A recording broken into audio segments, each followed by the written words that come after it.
Hello, welcome to the Tea Party Hardy channel. Alright, so we're looking at the newest episode of Disney Gallery, The Mandalorian.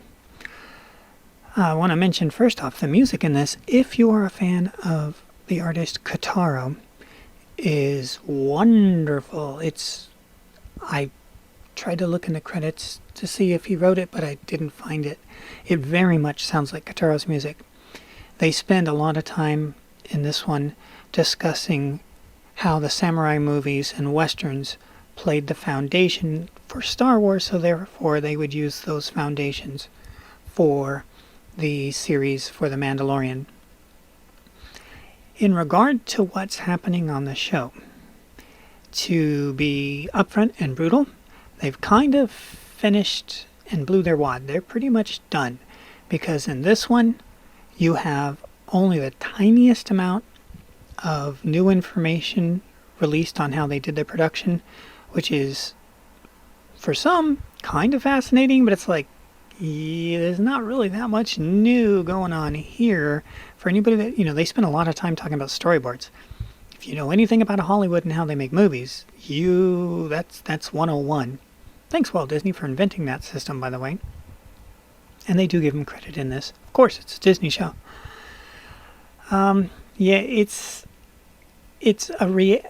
This episode is definitely a reality show where you're just continuing to watch the director sit around and BS.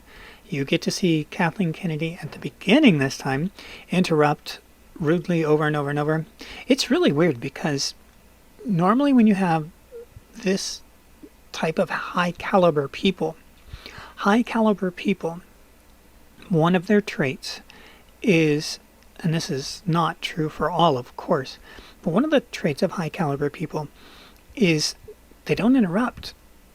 They listen, and then they tell you whatever they want to tell you, regardless of if it has to do with what you said or not. That is not shown throughout the series in these folk. They do stomp over each other, and it's really frustrating sometimes because they're saying things that I actually wanted to hear what that other person had to say, and you stole their thunder and never give it back. So, this episode, you can watch it. There's nothing wrong with it. It's only like a half an hour, but it doesn't have any of the elements that the previous ones had, because they're pretty much done. They've told you everything that they can tell you over behind the scenes, and they know it.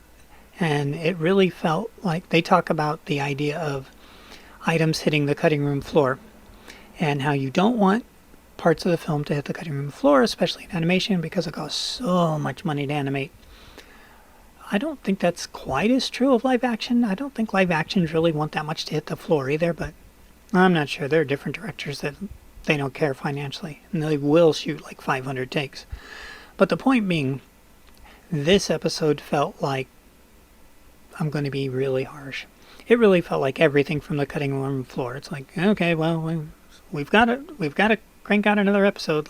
Let's put a really awesome score behind it, and then just keep telling them what we've been telling them. And yeah, so it's not going to kill you to watch it, but you're not going to get anything out of it unless you're only listening to the soundtrack. Then it's a nice, smooth, joyous ride.